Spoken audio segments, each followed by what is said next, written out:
It was the spring of 1874, and the wind carried more dust than mercy across Dry Creek, a lonely patch of land some miles south of Fort Stanton. The townfolk had left long ago, leaving behind a church with a broken bell and a cemetery half swallowed by sand. Clara stayed because she had nowhere else to go and because her husband's grave sat beneath the sycamore tree behind what was left of their cabin.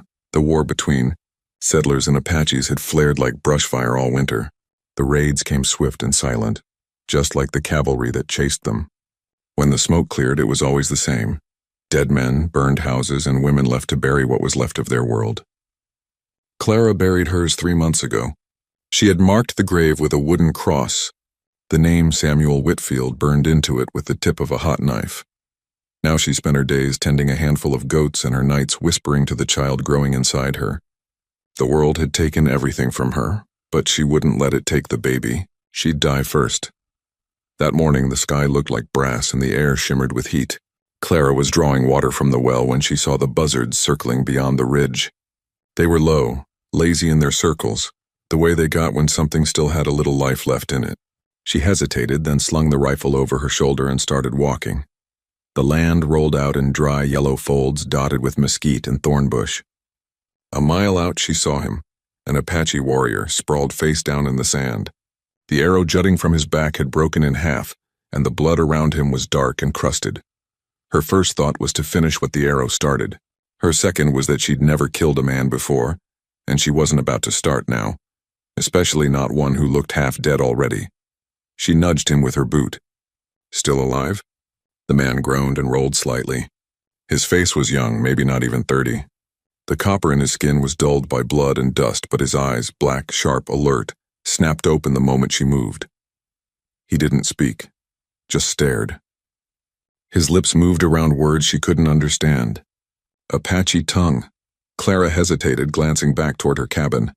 If she left him here, the buzzards would have their fill before sundown. If she brought him home, she'd be harboring an enemy of the territory. Either way, God would have his opinion about it. "Damn the lot of you," she muttered, and bent to grab him under the arms. It took her the better part of an hour to drag him back across the flats. By the time she reached her barn, she was drenched in sweat and half delirious from the sun. She dumped him on a bed of old hay, propped his head on a sack, and stood over him with the rifle. "You move wrong. I'll send you to your ancestors," she warned. He blinked once, slow, then passed out cold. That night, she boiled water, stripped his shirt away, and saw the wound clean for the first time. The arrow had gone in deep under the ribs. She couldn't pull it out without killing him. The best she could do was break the shaft, clean the blood, and pray infection didn't finish the job. He moaned when the hot water touched his skin. His hand shot out, gripping her wrist with surprising strength. "Easy," she said through clenched teeth. "I ain't your enemy today." He didn't understand the words, but something in her tone calmed him. His grip loosened, his breathing slowed. She finished dressing the wound, covered him with a blanket, and stepped outside into the cool night. The stars burned like cold fire above the desert. Somewhere far off a coyote howled. Clara looked toward the sycamore where her husband lay. "Sam," she whispered, "if you're watching, don't hate me for this. Man's dying. I just can't let another soul die out here." By morning, he was still breathing, feverish but alive. She brought him water and a bit of cornbread. He watched her the whole time, eyes never leaving her face, as if trying to read what kind of creature would feed her enemy. He pointed weakly to himself. "Taza," he said. She frowned. "Taza?" He nodded. Then, touching her chest, he looked at her expectantly. "Clara," she said. "Clara Whitfield." He repeated it, slow and careful. "Clara." For the first time in months, she almost smiled. The days bled together. He healed slow but steady. She kept her rifle close but found herself lowering it more often. He helped where he could, hauling water, mending fence posts, working quietly with her animals. One afternoon, as they worked side by side repairing the corral, she caught him staring, not at her but at her stomach. It had begun to show, round and firm beneath her apron. She froze, one hand drifting down to it. His eyes lifted to hers, not cruel, not mocking, just understanding. He said something soft in Apache, words she couldn't grasp, but his tone was almost reverent. That night she dreamed of her husband for the first time since he'd died. He was standing by the sycamore, face half-shadowed, and behind him a dark figure, the Apache. They both looked at her belly, then at each other. She woke sweating, unsure what the dream meant. A week later, riders passed through, 3 soldiers and a scout. They stopped at her gate, asking if she'd seen any Apache sign. She lied through her teeth, saying the trail was cold for months. The scout looked doubtful, but they rode on. When they were gone, she found Taza crouched behind the barn, knife in hand. "They gone," she said. He nodded once. That evening, she sat across from him by the fire. "Why were they hunting you?" she asked. He pointed to the scar across his chest, then drew a line in the dirt, a circle, then smaller circles inside it. He tapped the biggest one. "My people," he said, then stabbing the smaller ones. "Soldiers, fire, all gone." She stared at him. "They wiped out your tribe?" He nodded slowly. The world went still between them. The only sound was the crackle of fire. She thought of her own loss, of Samuel's grave, of the child she carried. War hadn't chosen sides, it just ate people. When she looked up, Taza was watching her again. Not as a man watches a woman, but as one survivor recognizes another. That night, the desert wind carried the smell of rain. Clara sat by the window, watching lightning dance across the horizon. Taza slept in the barn, fever easing at last. She laid a hand on her stomach, feeling the faintest flutter beneath her palm. "Little one," she whispered. "The world's got claws, but maybe there's still some good left in it, maybe." Out in the dark, the wind whispered through the mesquite, and somewhere, faint and hollow, a drumbeat rolled like distant thunder. Dry Creek was quiet again, but the story was far from over. The desert gave and the desert took. That was the law of the frontier, same as bullets and hunger. For 2 weeks, Taza slept in the barn, healing under Clara's wary watch. Each day she told herself she'd send him off tomorrow, and each morning she found another reason to wait. The wound still leaked blood. The fever still lingered. The nights were too cold for a man to sleep outside, and maybe, though she never said it aloud, she'd grown used to hearing another set of footsteps in the yard. On the 15th day, he rose early and stood in the dawn light like a figure carved from old stone. The air shimmered pale gold around him. Clara came out with the water pail and stopped short. He was shirtless, the scar on his side red but sealed, his skin dark and sun-scorched. "You shouldn't be up," she said. He gave her a small nod, that faint Apache half-smile that never reached the eyes. "Strong now," he said. His English was rough but growing clearer by the day. She crossed her arms. "Strong enough to leave?" The question hung between them like heat off the sand. His eyes drifted to the horizon, then back to her. "Where go?" he asked simply.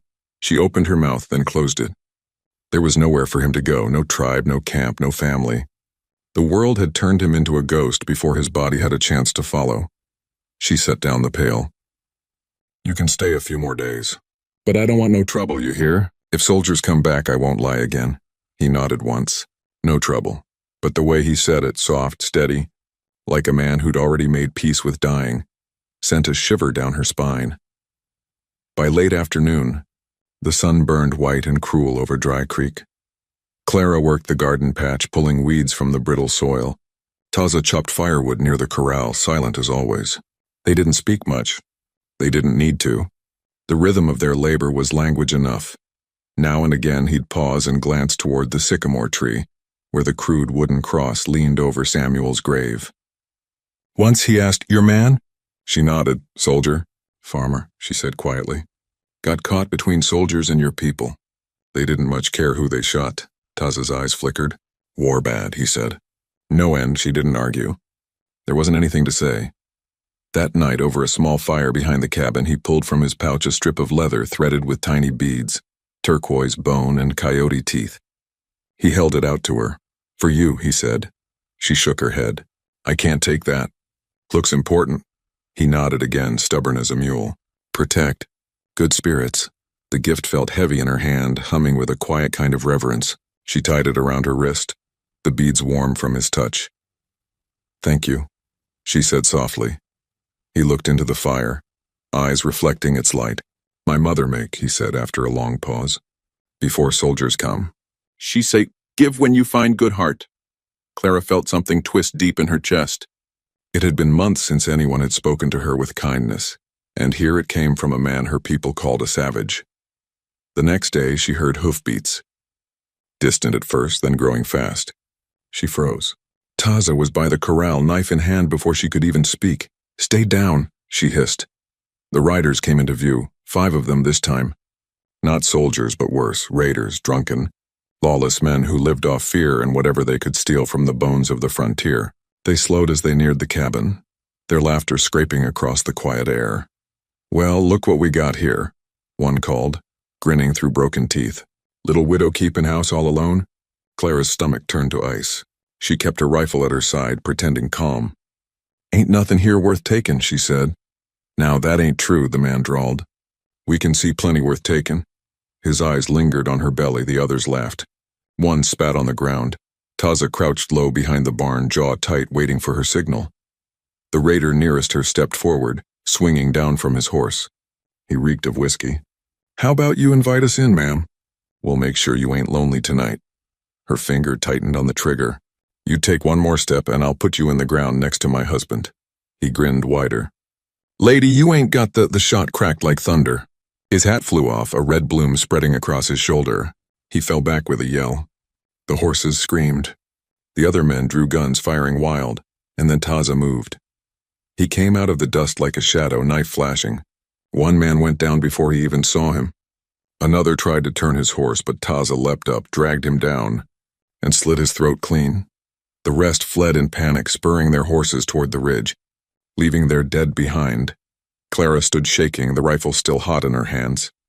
The smell of gunpowder hung heavy in the air. Taza staggered toward her, blood streaked across his arm. He dropped the knife and sank to his knees. "You hurt?" she asked, voice trembling. He shook his head, but his breath came hard and ragged. "You saved my life," she whispered. He looked up at her, eyes dark and steady. "No," he said. "You saved mine first." Then he collapsed face first into the dirt. She dragged him inside, laid him on the cot, and tore open his sleeve. The bullet had grazed his arm, bad but not mortal. As she cleaned the wound, his eyes fluttered open. "Why?" she murmured, more to herself than him. "Why do you keep fighting? Haven't you lost enough?" He didn't answer, only stared at her belly again, the faintest ghost of a smile on his lips. When she was done bandaging him, she sank down beside the bed. Her hands trembled. Outside, the wind moaned through the broken shutters like a dying man. She looked at him, this stranger, this enemy, and realized something had changed between them. There was no fear left, no hatred, only exhaustion, and the quiet knowledge that they were the last 2 souls standing in a world too cruel for either of them. That night, as he slept, she stepped outside beneath a sky littered with stars. The air was cool, clean after the rain. She walked to Samuel's grave and knelt there, her hand resting on the wooden cross. "I don't know what I'm doing, Sam," she whispered. "But that man in there, he ain't what they say he is. He's fighting for the same thing we were, just a place to live, a reason to keep breathing." A gust of wind stirred the branches, scattering a few dry leaves. She took it as an answer. When she turned back toward the cabin, she saw Taza standing in the doorway, watching her in silence. Neither spoke. They didn't need to. The desert had already done the talking for them. The sun had turned cruel again. It burned across the dry creek basin like God himself had forgotten mercy. The bodies of the raiders lay where they'd fallen, already drawing flies. Clara buried them in shallow graves behind the ridge, saying no prayers. Men like that had spent their last chances long before they rode into her life. Taza watched from the corral, his arm bound in rough cloth, sweat rolling down his brow. He didn't help her bury them. In his world, the earth took what it was owed. Ceremony was for the living, not the damned. When she finished, she wiped her face with her sleeve and looked at him. "You could have run," she said. He met her eyes. "Run where?" She didn't answer. There was nowhere left for him. That night, thunder crawled across the far horizon. The desert was thick with that strange quiet that comes before a storm. Clara set a pot of beans on the fire and watched the flames lick the black iron. Taza sat nearby, sharpening his knife with slow, patient strokes. She broke the silence. "You ever kill a woman?" He stopped, looking up sharply. The fire threw hard shadows across his face. "No," he said. Then after a pause, "Have killed men. Many. Some bad, some not, but war doesn't see difference. Clara nodded slowly, eyes on the fire. Same with the soldiers. They burned villages, took cattle, shot first, called it justice. Taza's hand stilled on the blade. Justice, he repeated softly, as if tasting the word and finding it bitter. When the rain came, it came hard, sheets of silver hammering down on the desert like drums. The roof leaked in 3 places. They moved what they could into the barn, huddling among the goats and hay. The wind howled like a wounded animal. The lantern flickered low, casting gold light over Taza's face. His hair was loose, wet, clinging to his shoulders. His eyes caught the light, dark and alive. She sat beside him, the smell of rain and smoke thick in the air. Her hand drifted to her belly, heavy now, the baby moving strong. "Do you have family left?" she asked quietly. He shook his head. "All gone. Soldiers come before winter. Burned camp. My father fight, die, my wife. Die too," she blinked. "You were married?" He nodded once. "Had son small, he hide when fire come. When smoke gone, no find him. Maybe dead, maybe the spirits took him." His voice cracked on that last word. It was the first time she'd heard sorrow from him, raw and unguarded. "I'm sorry," she whispered. He looked at her belly then, his gaze steady, unreadable. "You carry new life, that good. Life is stronger than war." She felt her throat tighten. "Don't feel that way most days." He reached out slowly, hesitating before laying a hand near her stomach, not touching but close enough that she felt his warmth through the air. His voice was low, reverent. "Child need father, need name, need story." For a long moment only the rain spoke. Then he looked up at her and said softly, "You need a father. I need a son to remember me." Clara stared at him, her breath catching. It wasn't a proposition. It wasn't lust. It was legacy, simple, solemn, and full of something she hadn't felt in a long time.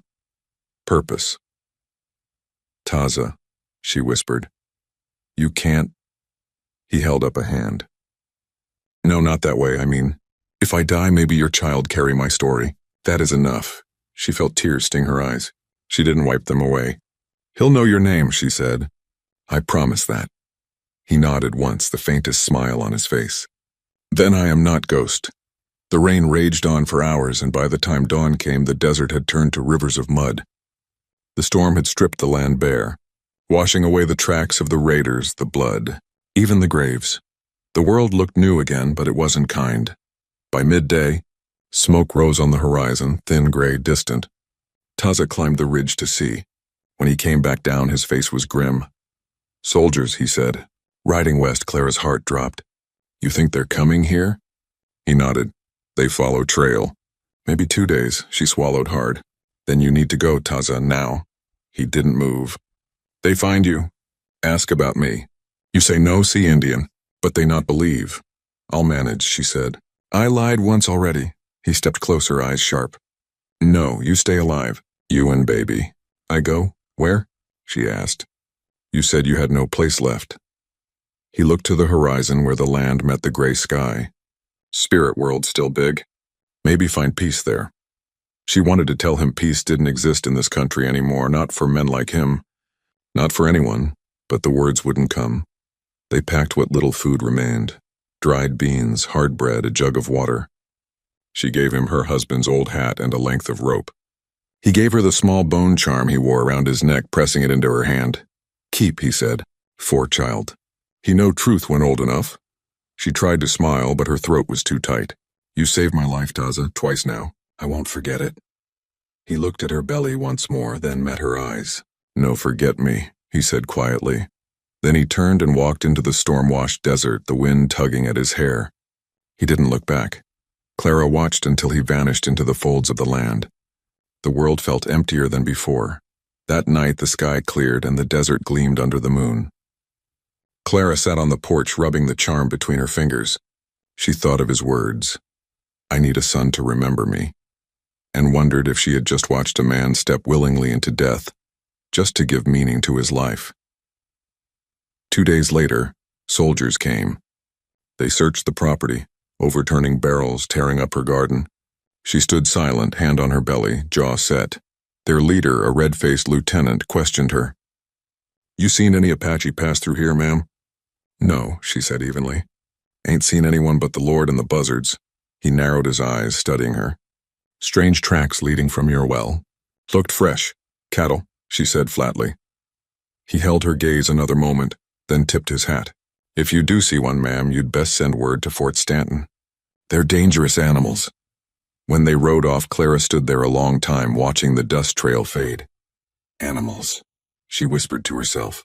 Ain't no animal I ever met spoke with more soul than any of you. That evening, she found something wedged under a loose plank by the barn. A single Apache bead, the turquoise one that had been missing from his bracelet. He must have left it behind. She turned it over in her palm, small as a tear, then tied it to the charm he'd given her. The sun was setting again, the same old way it always did. Blood red, merciless, beautiful. Clara leaned against the porch post, the wind lifting her hair, and whispered to the desert, "Be safe, Taza, wherever you're walking." Out in the distance, a coyote called long and low, like an answer from the other side of the world. The desert was silent after that, but not empty. Somewhere beyond the ridges, a lone figure walked east beneath the fading light, a shadow swallowed by the land that had judged them both and found them still standing. The desert had gone quiet again. After the soldiers left, Clara's world shrank back to the slow rhythm of the days, the rise and fall of the sun, the soft braying of goats, the steady thud of her own heartbeat echoing the child's inside her. She told herself she was fine, that she was stronger now, but every sound made her turn toward the ridge, half expecting to see Taza's figure walking back through the dust. Weeks passed. The nights turned cool, the sky sharper with autumn stars. Still no sign of him. Sometimes she caught herself whispering his name when she prayed, not asking for his return but for his safety, wherever the winds had carried him. Then, one late afternoon, the horizon rippled. A lone rider approached, his shadow stretching long across the land. Clara's hand went to her rifle, then froze as the shape came clear in the sunlight. It was Taza. He rode slowly, bareheaded, his shoulders slumped, his horse lean and dust-covered. She felt relief flood her chest before she could stop it. He dismounted a few yards from the porch, tying his horse to the rail. His clothes were torn, his face leaner, eyes darker but alive. "You came back," she said quietly. He nodded once. "Soldiers gone?" "For now." He looked around the homestead as if seeing it for the first time. The sky, the dry creek bed, the sycamore tree beside the grave. "Still standing," he said. She smiled faintly. Barely. That evening they sat by the fire again. No words for a while, just the hiss of wood and the quiet song of the night insects. "I thought you'd gone east," she said. "Did," he answered. "No tribe, no home. Only soldiers. They hunt, I hide." "Then I remember." "Promise," she frowned. "Promise?" He nodded, eyes on the fire. "Said I keep you safe. Said I remember, child. So I come." She didn't know what to say. The desert had taken so much from both of them, yet here he was, returning because of a word spoken in a storm. "World's not safe, Taza," she said softly. "Not for you. Not for anyone." He looked up then, his gaze steady. "Then we make small piece of it safe." Something in the way he said it made her heart ache. He didn't mean to stay forever. He meant to stand guard until he couldn't anymore. Over the next days he worked like a man trying to build peace with his own hands. He mended the fence, dug a new well deeper than the first, helped stack stones around the grave so the coyotes wouldn't dig. When Clara grew tired, he took the heavy work without complaint. When she laughed, a rare sound these days, he smiled faintly, like a man who'd forgotten how. Sometimes she found him sitting beneath the sycamore, staring at the sky. He never said what he was thinking, but his face told enough. The weight of the past, the ghosts of his people, and the strange peace he'd found here. One evening, while the sky burned gold, she brought him a cup of coffee. He took it with a nod, his fingers brushing hers for just a moment. Brief, careful, respectful. "You're a hard man to understand, Taza," she said.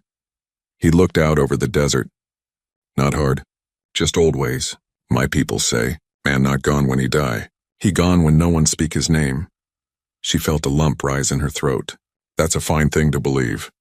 He turned to her then, eyes deep and still. "Your child and he will speak name, my name. Maybe small way I live again." She hesitated. "You think this baby needs another name? Samuel's gone, but he..." Taza shook his head gently. Not about name. About story.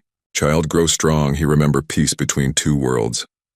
His words hung there, heavy and soft, and for a long moment neither spoke. When night fell, the air grew cold. The moon rose pale over the ridge. Clara sat on the porch, her blanket wrapped tight, watching the horizon. Taza sat nearby, quiet as ever, sharpening an arrowhead. You ever think the fighting will end? She asked. He paused, then said, Fighting end when men remember hearts, not flags. She smiled sadly. That'll take a long time, he nodded. Maybe child's time. Then, almost without thinking, he looked at her belly again, the gentle curve beneath her shawl. He seemed to see more than a child there. He saw hope, renewal, something that still had a chance. When his gaze lifted to hers, his voice was quiet, steady. The same words he'd said that stormy night months ago. You need a father. I need a son to remember me. Clara didn't flinch this time. There was no shock in her eyes, only understanding. I think, she said softly. You already are. For the first time, he smiled. A real one. Small, fleeting, but warm as sunrise over red rock. The next morning, he rose before dawn and rode out into the basin, scouting for signs of soldiers or bandits. She watched him go, a dark shape against the pale sand. When he returned at sunset, he brought a small wooden carving, an old Apache totem shaped like a hawk. For child, he said, placing it on the table. Hawk see far. Watch over. She ran her fingers along the rough surface. It's beautiful. He looked pleased in that quiet way of his. That night they shared dinner in silence, comfortable and easy. Outside, the desert hummed with wind and distant coyotes. As she cleared the plates, Taza stepped outside, gazing at the stars. Tomorrow I go north, he said without turning. Her heart sank. North? Why? He took a breath. Soldiers still hunt. If I stay, they find you. Better I go. She gripped the doorframe. You'll be killed out there. He turned, his face calm. Maybe, but if they come, they find empty trail. You safe? Clara stepped closer, her voice firm though her eyes stung. You don't owe me that. He met her gaze, quiet strength behind his words. I owe life. You gave it back. Now I keep it safe. Before dawn, he saddled the horse. The air was cold, sharp with the smell of mesquite and ash. Clara stood by the porch, wrapped in her shawl. She wanted to speak, but the words wouldn't come. He looked at her one last time, eyes soft, steady. Then at her belly, where new life stirred. Tell him, he said. His father was brave man, and good woman kept him alive. I will, she whispered. He nodded once, swung into the saddle and turned toward the open land. The first light of day caught the edge of his profile. Proud, solemn, unbroken. Then he rode away into the rising sun. Clara watched until the dust swallowed him whole. The desert was silent again, but it didn't feel empty anymore. Somewhere in that vast land, a memory was still alive, carried by a man who'd chosen honor over hate, and by the promise that his story would live on in a child yet to be born. She touched the small hawk carving on the table, then looked toward the horizon where the light met the earth. Ride safe, Taza, she whispered. You'll be remembered. Years passed. The wind never changed much out in the Dry Creek Basin, still whispering through mesquite and sage, still carrying the same red dust that clung to everything it touched. But the little homestead had changed. The corral stood taller, the well deeper, the fields greener after each rare rain. And beside the old sycamore grew another small tree, planted the spring her son was born. His name was Jonas. Though Clara often called him Little Hawk, the nickname came from the small carved totem that hung around his neck. A wooden hawk, worn smooth by the years and his mother's fingers. He had dark hair like hers, but his eyes were deep and quiet, like Taza's. When he looked out across the desert, he didn't just see emptiness. He saw stories. Clara grew older with the seasons, her hair silvering, her hands lined from years of work. But there was peace in her days now. She taught Jonas to read, to ride, to mend fence and care for the land. On the quiet evenings, when the wind fell still, she'd sit him by the fire and tell him stories, not of kings or gunslingers, but of people the world had forgotten. Once, she'd say, there was a man who walked through fire and didn't let it take his soul. Jonas would listen, wide-eyed, and ask, was he a soldier? No, she'd say, smiling faintly. He was something better. He was kind. She never said his name at first. Only when Jonas turned 10, on a windless spring night, did she take the small hawk from around her neck and place it in his palm. "This belonged to him," she said softly. "To Taza." Jonas turned the carving over in his hand. "Was he my father?" She hesitated, not from shame, but from reverence.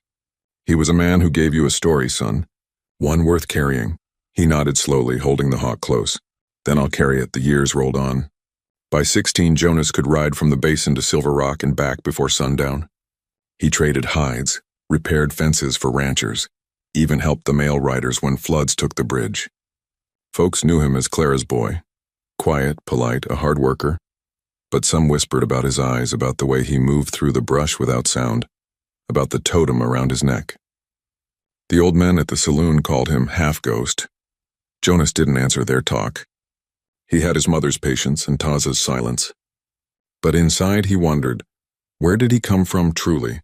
What blood ran in his veins? One day he asked his mother straight out, "Was he Apache?" Clara looked at him a long time. Then she nodded. "Yes, he was." Jonas stared at the horizon. "And the soldiers hunted him." "They did," she said quietly. "But he didn't run from them. He ran toward something better." Jonas thought about that for a long while. Then he asked, "Why'd he help you?" She smiled faintly. "Because he saw what most men never do, that a person's worth ain't in their blood or their color, but in what they choose to stand for." That night, Jonas couldn't sleep. He lay awake listening to the wind through the trees, thinking about the man he'd never met, a man who'd crossed the desert to save a woman and a child not his own. When dawn came, he saddled his horse and rode east toward the mesas. He didn't tell his mother. Some things you had to find on your own. He rode for miles through canyons and dry riverbeds, following nothing but instinct. By midday he found himself standing before a stretch of land marked by crumbled stones, graves, unmarked but ancient. Kneeling, he pressed his palm to the earth. The wind lifted dust around him, and for a moment he thought he heard a whisper, faint, carried on the breeze. Not words exactly, but a feeling. "I am here." He placed the hawk carving on one of the stones. "You're remembered," he said softly. "You kept your word." Then he rose and turned back toward home. When he returned that evening, Clara was waiting on the porch. She didn't scold him. She just looked at him, saw the dust on his clothes, and knew where he'd been. "You found him," she said. Jonas nodded. "Or maybe he found me." Clara smiled, a tear tracing down her cheek. "He's been finding you since before you were born." The next winter was a hard one. Snow fell across the desert like white ashes, and Clara's health began to fade. She took to her bed with quiet grace, never complaining, only asking Jonas to read to her in the evenings. One night, she took his hand and said, "You've got both worlds in you, Jonas. The land of your father and the heart of your mother. Don't let either side die." He nodded, though tears burned his eyes. "I won't, Mama. Promise me," she whispered. "I promise." A faint smile touched her lips. "Then I can rest easy." She passed that spring beneath the blooming sycamore, the hawk's shadow gliding across her grave. Jonas buried her beside the tree, just as she'd buried others before her, without ceremony, without preacher or hymn. Only the sound of the wind and the cry of the hawk circling high above. Afterward, he sat for a long time, staring out at the red land. It felt different now, lonelier but not empty. He lifted the hawk carving once more. "I'll carry both your stories," he said. "Yours and his." Then he tied it around his neck again and mounted his horse. The years ahead were long and restless. Jonas rode far, north to Santa Fe, west to the Colorado trails, even south to the border towns. Wherever he went, folks noticed his eyes first, calm, searching, full of something old. He spoke little of his past, but when children asked about the hawk around his neck, he'd smile and say, "It's from a man who taught me to remember." Sometimes he'd help ranchers fend off rustlers. Other times he'd guide lost travelers through Apache country, speaking just enough of the old language to keep them safe. They called him the son of two worlds, a man who rode between peoples, never quite belonging to one, but at peace with both. One evening, years later, Jonas returned to the old homestead. The sycamore had grown tall now, shading both graves. He set his saddle down and sat beneath it as the sun dipped low. The wind stirred through the grass, whispering like familiar voices. He closed his eyes, listening. And for a heartbeat he thought he heard them. His mother's laugh, soft and warm, and a deeper voice beside it, steady as stone. When he opened his eyes, the first stars were rising. The desert glowed with that same timeless beauty it always had, harsh, endless, alive. Jonas rose slowly, brushed the dust from his coat, and looked east, where the mesas caught the last light of day. "Ride easy, father," he murmured. "Your story lives." Then he turned his horse toward the fading sun, the hawk carving glinting at his chest, and rode on, a bridge between two worlds, carrying the names and memories of those who'd given him his soul. The desert swallowed him gently, as it does with all who belong to it, but the echo of his passing lingered long after, a quiet promise kept, in a land that remembers only those who loved it enough to stay.